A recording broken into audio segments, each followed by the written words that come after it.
Asato ma sadgamaya, tamaso ma jyotirgamaya, mrityorma amritam gamaya. Om Shanti, Shanti, Shanti. Om, lead me from the unreal to the real. Lead me from darkness to light. Lead me from death to immortality. Om, peace, peace, peace. Today, we are all going to be free. The topic is freedom, the basic human attributes. There is a real hunger for freedom in everyone. The American Declaration of Independence lists life, liberty, and pursuit of happiness as the inalienable rights of all people. Among these three, life, liberty, and pursuit of happiness, liberty is the most important, because without liberty, the other two are become meaningless. Life and pursuit of happiness become meaningless. And without this basic attribute of liberty or freedom, we cease to be humans. If we are bound, maybe we have got physical human form, but there's no human characteristic there. However, this liberty or freedom is not to be confused with unbridled license to do whatever you want or behave in whichever way you like. No, it's not that. In most people, this freedom takes an external worldly turn, like political freedom, freedom of speech, freedom of practicing your particular form of worship, all those freedom. This freedom from,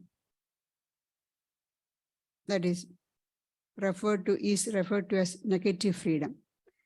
That means there is no external restriction. You are free to say whatever you want. You have got freedom of speech. There is no restriction. It's no freedom from restrictions. That is negative freedom. Then there is a positive freedom, that is freedom for. Freedom to be what you like or freedom to do what you like. And this is inner freedom, whereas freedom from is external freedom. So we need both this freedom, inner freedom and external freedom, to evolve for the individual as well as for the society. This inner freedom depends a lot on faith, knowledge, willpower, etc.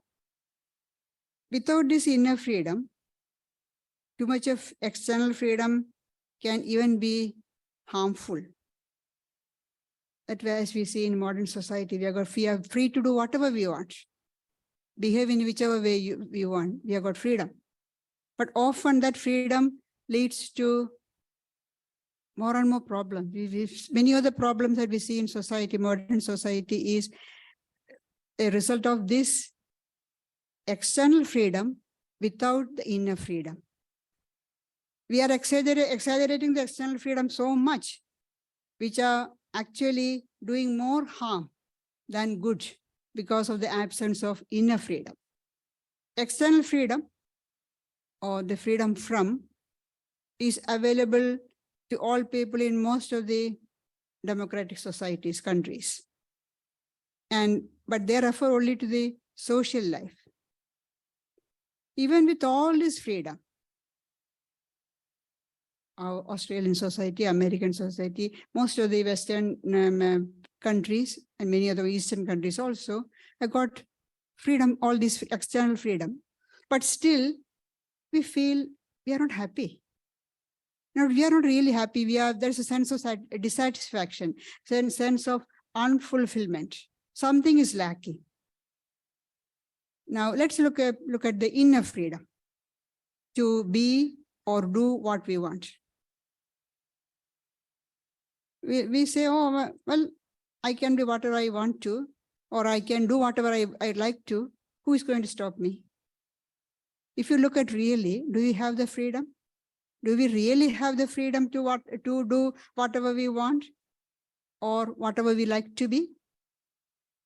Are we really free to determine the course of our life, or is it controlled by some forces beyond our control?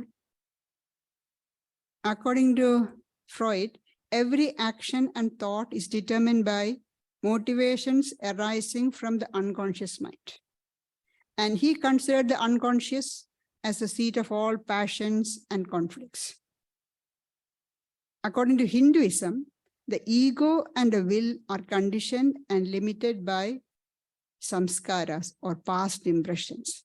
Impressions left by every thought, word, and deed we have done, or what we call nature. In the Bhagavad Gita, we see Arjuna asking Sri Krishna, why is it that some people they do evil deeds in spite of themselves, as though against their will? What is forcing them to do that? And Sri Krishna replies that it is because of lust, that's excessive desire, and anger. Here he is listing these two as the main cause of doing things against our wish. We want to do something, we want to behave in a good way, we want to do certain things, but we are, as though we are forced, we are helplessly pushed to do something wrong. Why? Because of these two enemies. He calls them enemies. They are enemies. Excessive desire and anger. And again, Gita says, we are helpless under the sway of Prakriti, nature. Avasham Prakriti Vashat. Nature rules over us. Nature says, now you have to go to sleep. No, it's a midday, I don't want to sleep. But nature says, no, it's time, you're tired, you sleep. Or night, you sleep. Nature says, we get up, we get up. Nature says, you laugh, we laugh. Nature says, you weep, weep. And what is this nature? Our inner nature, not external nature. I'm not talking about the environment, but our inner nature. We are controlled by that. All determined by the nature. The body is subject to law of nature. So where is the freedom? To be what we want to be, or to do what we want to do? No, we don't have really freedom. Yet we can challenge nature and break free from this bondage. No animal can do that. Animals are completely under the control of nature. Animals, we human beings are defined or as rational animal, thinking animal. Well, we are thinking animals, so we have got this freedom to break free from nature, the control of nature. Animals are completely under the control of nature. They don't have any freedom. Only human beings can break free. And we have got limited freedom. Like the example Sri Ramakrishna gives, a tethered cow. A cow is tied to a pole with a certain length of rope. So the cow has got the freedom to stand or lie down near the pole, or go up to the stretch the rope to the extent it is given. That much freedom the cow has got, but only within that limited freedom. Cow, we are also like that. We have got limited freedom. We think, and that limited freedom, we think we are completely free. No, we are not. We have got limited freedom. But if we use that limited freedom, we can slowly increase that and completely break free one day. Just like exercise makes strengthen your muscles, strengthen your mind by exercising that. Exercising physical strength is increased. Exercising the mind, mental strength is increased. Similarly, exercising the limited freedom that we have got, we can increase that freedom, and ultimately we can break completely free from that bondage. This challenging of the nature is the beginning of all spiritual development and higher evolution. Challenging the nature and trying to break free. So Swami Vivekananda says, the first inkling of life on its higher level is in seeing this struggle within us to break the bonds of nature and to be free. Freedom, oh freedom, freedom, oh freedom is the song of the soul. Bondage, alas, to be bound in nature seems its fate. We are all crying for freedom, but we are bound. That seems to be the fate of the soul. And the sad part is, most people do not exercise the limited freedom we have got. That limited inner freedom, they don't use it. They think only about the external restrictions and difficulties and waste a lot of energy and time competing and fighting with other people over this external freedom. But they completely ignore the inner bondage. So when they are competing and fighting with other people for external freedom, actually, they don't realize that they are tightening the bondage, strengthening the inner bondage. It is not just that we are not exercising the limited freedom we have got.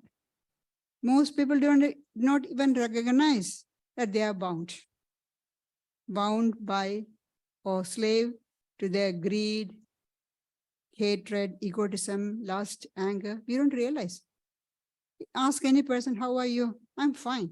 Nobody says I am bound because we don't even realize.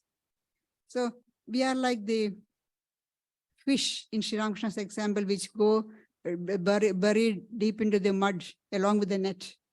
Sri Ramakrishna gives the example of a net cast in the river or lake to catch fish. Some fish are so clever they are never caught. They are eternally free. Some are caught. A lot of them are caught, but some escape from that. They are the free souls. They are like the free souls. And then there are others who struggle to escape from the net, but are not able to. And Sri Ramakrishna says they are the struggling souls, struggling for freedom. But majority of the fish go deep into the river bed or bed of the lake along with the net and bury themselves in the mud, think that we are safe. Nothing is going to happen to us. We are safe. They don't, and Sri Ramakrishna said they don't realize that the fishermen will pull up the net and they will be killed. That is the state of majority of humanity. They don't realize, we don't realize that we are bound. So first we have to be aware of our bondage. And then comes desire for true freedom. And if we desire, we can be free. So Voltaire says, man is free at the moment he wishes to be. Nobody is going to stop us. If we want to, we'll be free. The moment we want to be free, we can be free. This is the onus is on us, not on some government or society or some leaders or elders. No, it's on us. We have got the duty. We have to be free. Nobody else can do it for us. The great teachers tell us that the cause of our bondage is our identification with or clinging to this psychophysical system. They say this world is not really real. It seems to, but it's not really real. What we are seeing is not the true reality. Science also tells us all the time. There is no matter, also energy, but we are seeing matter. So what we are seeing is not really the true state of affairs, the true thing. Similarly, Vedanta says the world is not really real. The world is illusory.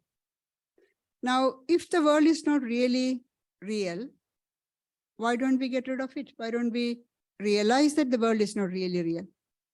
When Sri Ramakrishna was asked this question, he says, it is due to our samskaras, the past tendencies.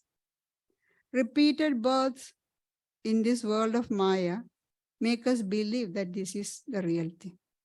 We have been born again and again, countless times, and every time we go through, the impressions become deeper and deeper and deeper, and we really believe that this is real. This is the only thing. There are many people who say, this world is only the thing. God and freedom, liberation, that's all airy-fairy. What's the proof? Have anybody seen God? The doctors will say, well, I have done so many operations, I have seen so many people dying, I didn't see the soul going. So all these things come. And they really believe this world is the only thing.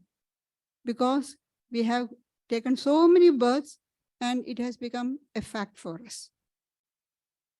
So we need to shift our identification from this changing universe to the unchanging reality. Now at present we are identified with the changing universe, thinking that my psychophysical system is the only real thing. This universe that I see, my friends, my family, my country, this is all the only real things.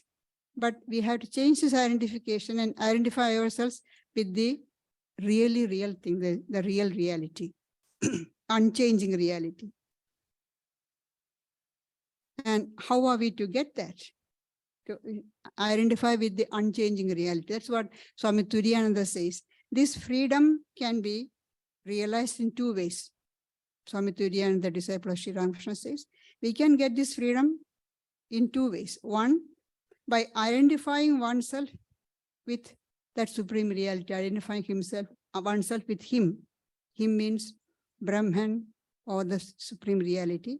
And the other one is by living in eternal self-surrender. There's two different paths. One is the path of knowledge, identifying with the reality, and the other one is living in eternal self-surrender, path of devotion. At present, we are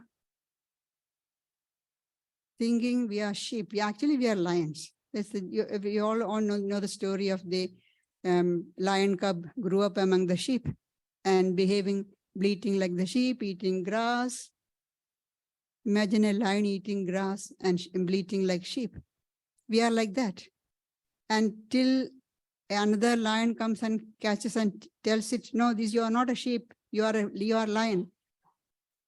If we are fortunate, we may get a guide who will come and tell us, no, you are not this psychophysical system, you are that infinite Atman. So they say, you are lions, not sheep. Swami Turiyananda was in New York for some time. He was in America for a few years. And in New York, once he was walking with one originally he is from Holland, Gurudas. He was a novice staying with Swami, so he was given the name Gurudas. Later he became a monk, Swami Atulananda. He was walking along the street of New York, and suddenly Swami Turiyananda turned to Gurudas and said, be a lion, break the cage and be free. You can imagine the surprise of the passenger who are walking past them, shouting this, Indian gentleman shouting, be a lion, break free, break the cage and be free. The Upanishadic sages also tells the same thing. Tattvamasi, you are that. You are that ever pure, ever free Atman. Nitya Shuddha, Nitya Mukta Atma. You are not this body. That thinking that you are the body, you are behaving like a sheep. Be the lion. Realize that you are that Atman. We see in the Upanishad sage, the famous mantra which Swami Vivekananda quoted in his paper on Hinduism in the Parliament of Religions. Shunnandi Vishwe Amritasya Putra Aye Dhamani Divyani Tastuhu Vedahametam Purusham Mahantam Aditya Varnam Tamasa Parastat Tameva Viditva Atimrutyumeti Na anya pantha vidyate ayanaya. Hear ye children of immortal bliss, even ye that reside in higher spheres. I have found the ancient one who is beyond all darkness, all delusion. See, this is a teacher, a guide coming and telling us, I have found. So he is speaking from his experience. I have found the ancient one who is beyond all darkness, all delusion. Knowing him alone, you shall be saved from death over again. There is no other way to freedom. There is no other way. We are all bound because we don't want to know. We are happy with our state. We may foolishly believe or think other means, but truly there is no other way. We have to realize that we are that infinite Atman. There is no other way for freedom. As long as there is a least identification, then we won't have complete freedom. We may have got limited freedom, as I said earlier. We have got limited freedom, but as we reduce our identification with the body, mind, system, our freedom becomes more and more. We increase our inner freedom, but complete freedom will be there only when there is least identification with the ego. Once Sri Ramakrishna was asked, when shall I be free? Then Sri Ramakrishna said, when I die. I within inverted commas. I means the ego. When the little ego dies, then I'll be free. The little ego which says, I'm so and so, I got so much of wealth, I have got so much of power, I have got so much of education. These are all my people, all I and mine. This is the little ego. When that goes, I'll be free. And as I said earlier, Swami Turiyananda says two ways, either identify with the supreme reality or self-surrender. So either you think, I am that Atman, infinite Atman, eternal Atman. I am ever present, ever free, unchanging Atman. Identify with that. So you are expanding your I. The little I becomes so vast. Or you can reduce your I. I am the servant of God. I'm a child of God.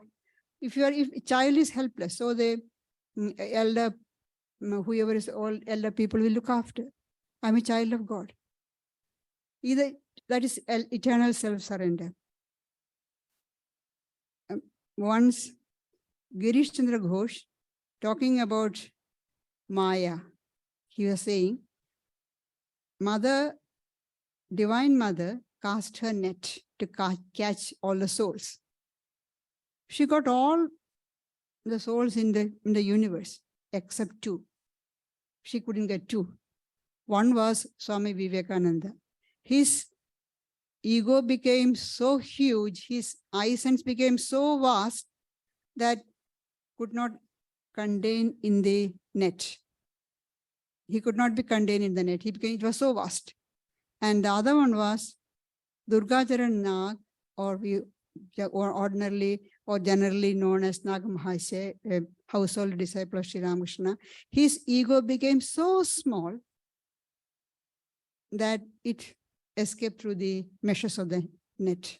So they are the two people she couldn't catch. So these are the two things we have to do. Either you make your ego so huge that it's beyond the universe, bigger than the universe, or make it so small. There's the two methods. Either identify yourself with Brahman, Atman, or complete self-surrender. Your ego is completely effaced. We often say, oh, I surrender to God. But it is not so easy. Self-surrender, those who really practice will find how difficult it is. Again, the example of Girish Chandra Ghosh we can see. When Sri Ramakrishna asked Girish, oh, you practice your meditation, recollection of God twice a day. He said, no way.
You don't have power. See, if God wills. Then it is slowly realize the real importance of giving the power of attorney.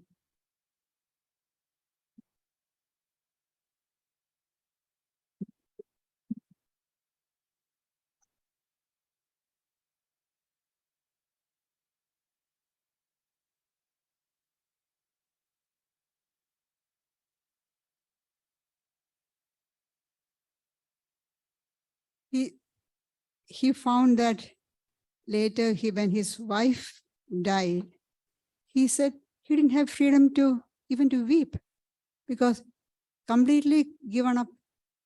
You're given the power of attorney, you don't have any freedom. That is completely the ego is effaced. Either you give up, identify with yourself with Brahman, or complete self-surrender. That's what I say, in self-surrender is not so easy. When you practice, you realize how hard it is.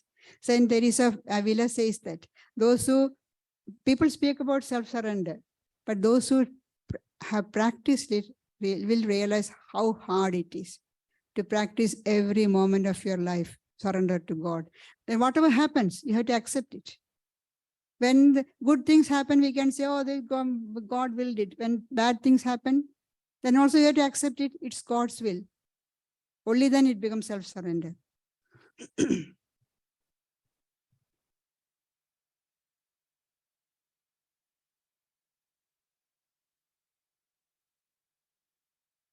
The moment we are free from this identification, we are free. Because identification has been there for thousands of births, who knows, or even millions of births, billions of births, we don't know. But the moment freedom comes, all the identification goes, all the ignorance goes. The example Sri Ramakrishna gives is, a room has been dark for thousands of years. You bring in a lamp. Does it take even 10 seconds for the darkness to go?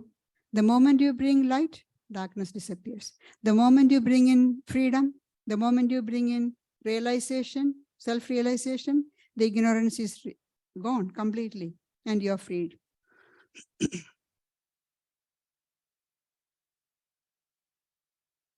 So Vivekananda says, in the great work of Shankaracharya, therefore the seeker after liberation must carefully purify the mind, because it is the ignorance, the darkness in our mind which is covering the reality. When this is purified, liberation is as easy of access as the fruit on the palm of the hand. If you cut a fruit in your hand, you can have it anytime. It's in your hand. The moment the mind is purified, the liberation, freedom is of easy of access. And it is this ignorance which is stopping us from having the freedom. Ignorance of what? Ignorance of our divinity. The ignorance is Maya. And Maya has got two functions. It not just covers the reality, it also projects something else. The classic example Vedanta gives is seeing a piece of rope in semi-darkness. You see the rope and you mistake it for a snake. Then you get frightened, you run around, call people, other people, there's a snake here, there's a snake here. And then somebody brings a lamp or put the light on. Oh, it's not a real snake, it's a piece of rope. Now, in that example, first, it's a ignorance of Maya. First, the rope is covered. That is one aspect of Maya's work. Rope is covered. And then what do we see? We are seeing the snake. So it is a projection. The snake is projected onto the rope. There is no snake there. But we see the snake. We see the snake and we get frightened, we get agitated, all happening because Maya projected the snake on that. This world is like that, they say. Actually, this is Brahman. But we see the world of different things, different people, different attitudes, conflicts, fight, war, earthquake, trouble, death. All that we see is all projected on Brahman. Actually, there is nothing. So we either realize that, you remove ignorance, then you will be free. When I say all these things, then we'll say, but when people are suffering, should we just say it's all projection of Maya and just ignore it? No, we ourselves also is a projection of Maya. So it is our duty to help them as much as possible, as far as in our power. From the relative standpoint, from the standpoint where we are, if this is all happening. From the higher standpoint, it's all projection of Maya. So when we are striving, you keep this in mind. And as much help as much as we can.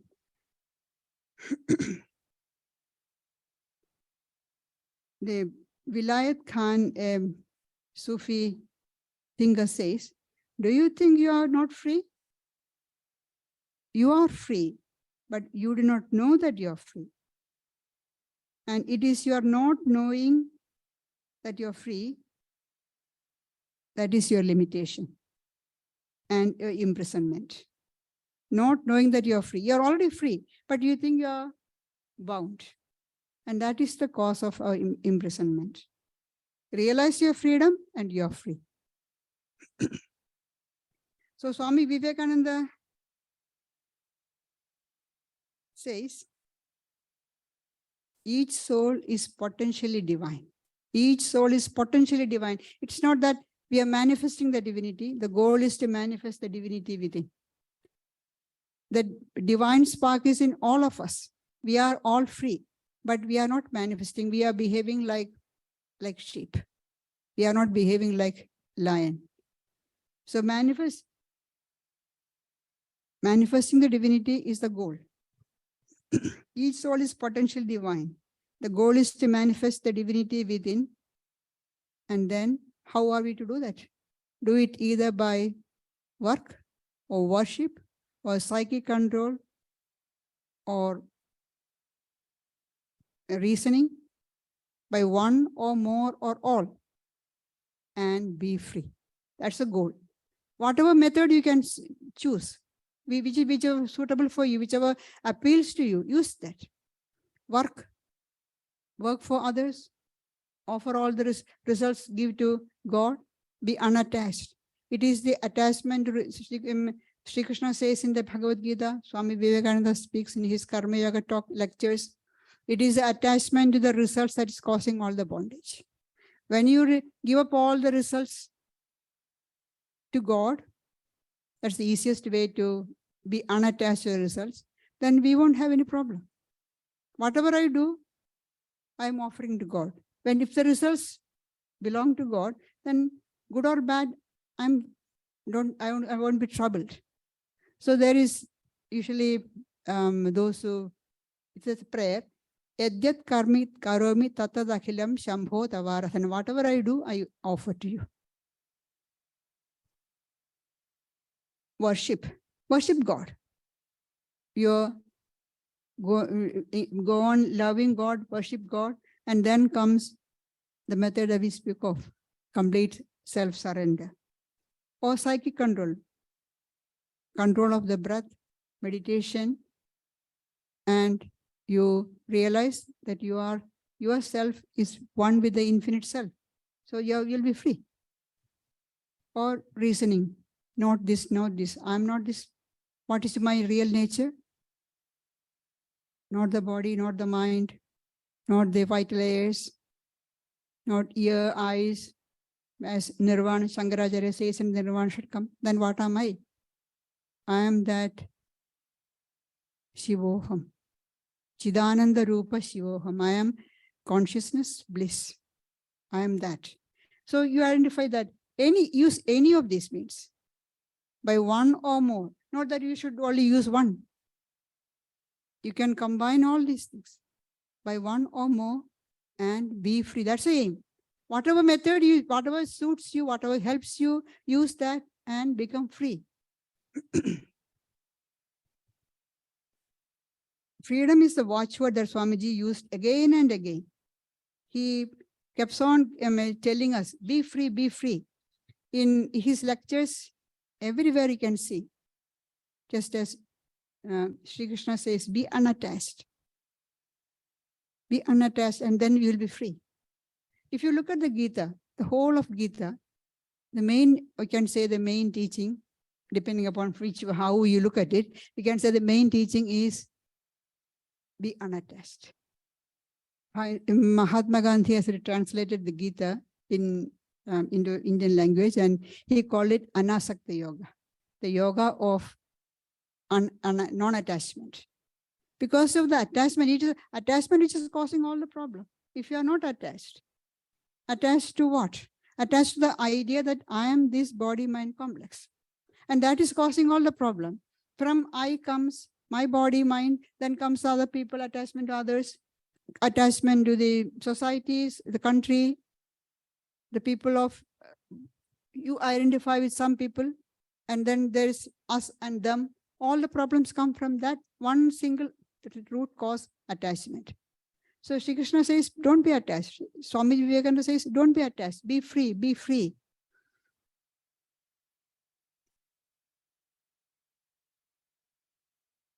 And freedom was the watchword of Swamiji. When he was in the Thousand Island Parks with a few close students, Swamiji, he was giving a lot of lectures in New York. And after a few months of intense training, it was summer, June, many of them are leaving the city. And Swamiji really wanted a break, a holiday. One of his students, she had a cottage in Thousand Island Parks. So she invited Swamiji to come and have a break there, stay there for a few days. And then Swamiji said, if anybody is interested, the rest of the students complained, no, Swamiji, we are having the classes going on nicely. No, you cannot go away. Swamiji said, if you are ready to travel from here, from New York to Thousand Island Park, I'm ready to teach you. I'll have the rest and I teach you. So it seems few of them went and stayed there. And Swamiji taught them for 7 weeks. And later he himself says, I was the best in Thousand Island. He gave his best in that few days, few weeks that he was there. That was an intense training and teaching. They're living with Swamiji in the same house. And from morning till night is constant Vedantic teaching going on. During breakfast time, then there's proper formal classes, then lunch, always Brahman, Atman, or not just only Brahman and Atman, but there is all Karma Yoga, Bhakti Yoga, everything. Swamiji kept on, touched all the different aspects. But most of the time, he'll come back to the same idea, be free. Asad, Asad, he kept on saying, be free, be free, be free. So we can say Swamiji's freedom was the watchword of Swamiji. So he says, therefore proclaim your freedom and be what you are. Not that you have to gain from somewhere. You are that. Just realize. Just because you think that you are a sheep, you don't become a sheep, you are still the lion. So realize that. Proclaim your freedom and be what you are. Be free. Be ever free, ever blessed. Thank you. That's our struggle to realize what we are. Thank you.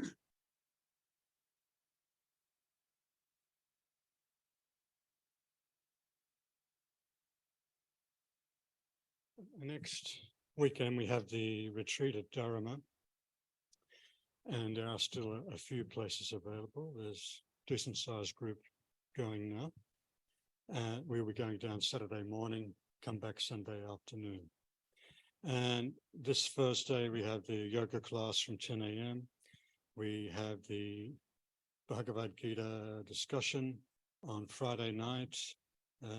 And then, as we mentioned this week, very interesting event that the nuns are participating in. At the National Museum, there's a big exhibition there called Feared and Revered, focusing on the power of femininity, I suppose, in a way. It's all the goddesses and other mythological female figures throughout history. They're on various displays there, a lot of it on loan from the British Museum. So they're having some pop-up events, and the nuns are going to be presenting a pop-up event at 2 p.m. on this coming Thursday, where we're going down for the day. So that should be quite interesting. You're welcome to join. We've got a couple of spaces still in the car, or come along. And then another special event, the Golden Jubilee of the Ramakrishna Sharada Mission in Trivandrum, which was the center started by revered Gayatriprana Mataji back in 1973. And a few of us are going for that. We're flying out on the Thursday, the 4th of May. The events are on that weekend. And so again, especially those of you who knew Mataji, you're most welcome to come. The nuns there will be very happy to have you there. So let us know if you'd like to attend. And we have donation plate, donation box up the back. And apologies for the microphone. I'm going to fix that definitely. No, been sabotaged by it a few too many times already. Now we'll conclude with listening to a guided meditation by revered Gayatriprana Mataji.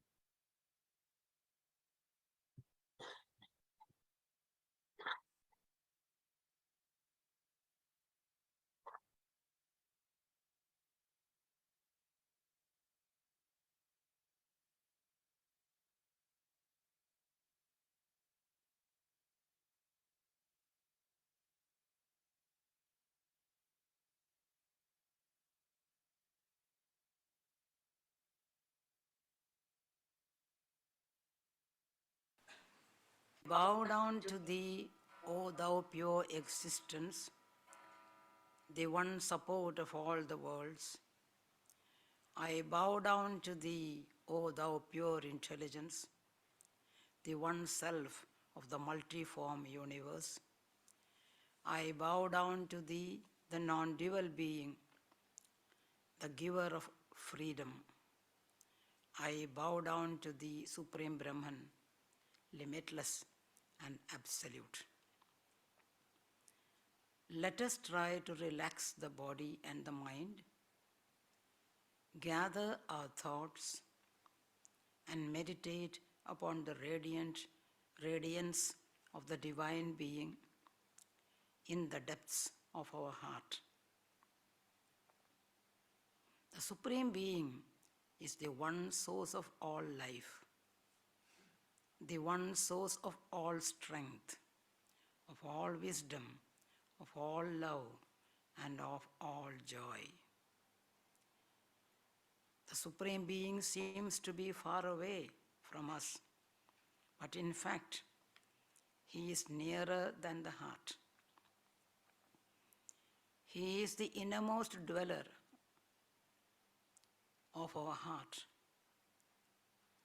Let us close our eyes to all outward sensations and go inwards to find Him, seated there in all His glory and splendor, and waiting for us to turn our attention towards Him.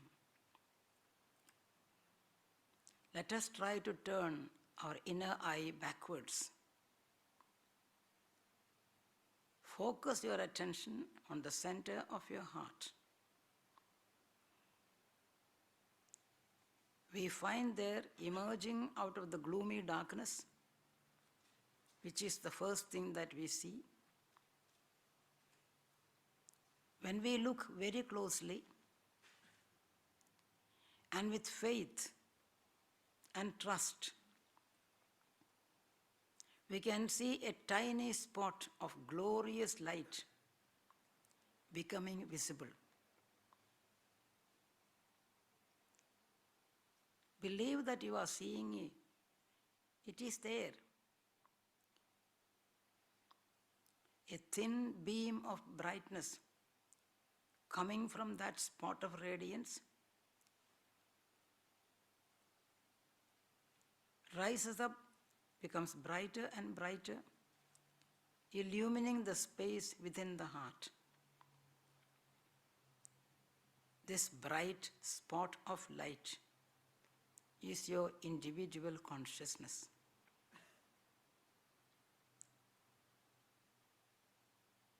The ray coming from the spot of light,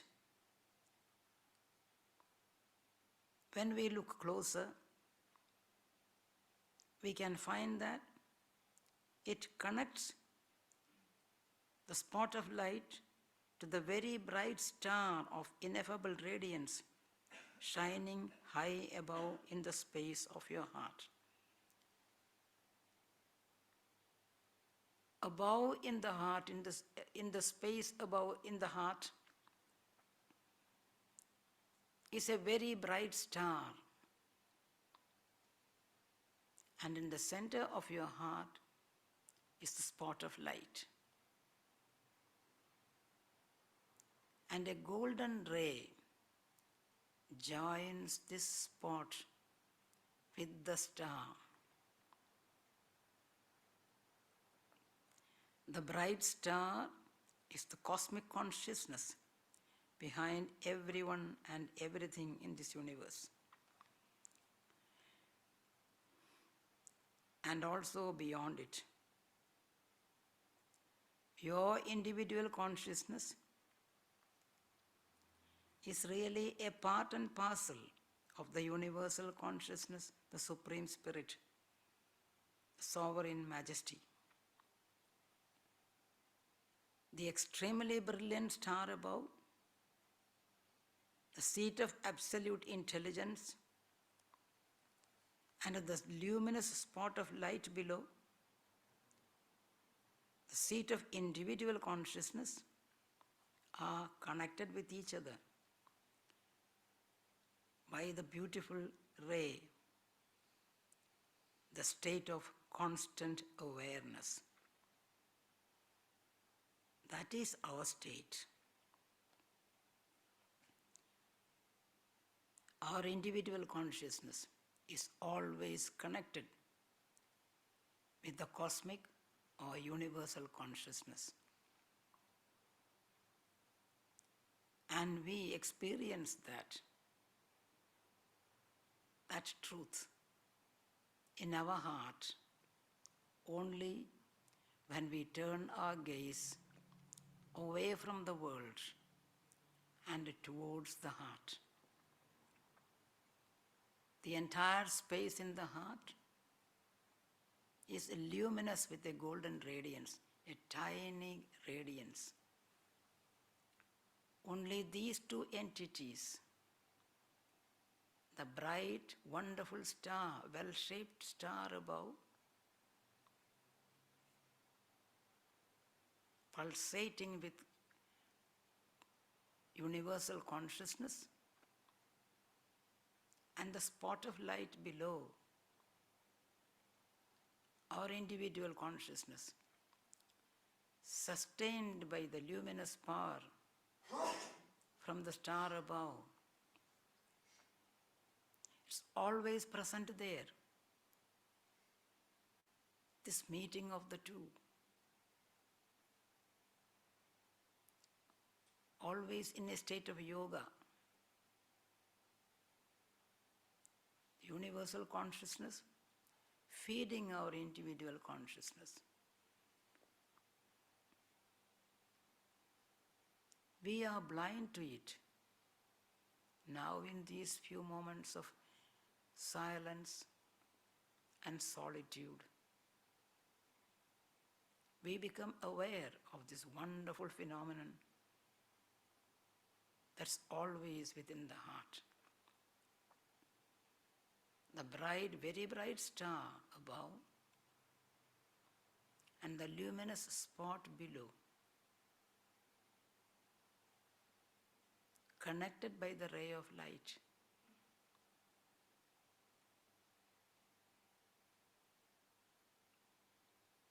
Let us concentrate on this phenomenon for for a few moments.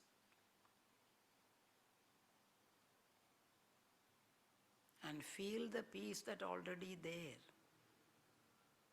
Experience the peace that is already there.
Hari Om. Shanti, Shanti, Shanti. Peace, peace.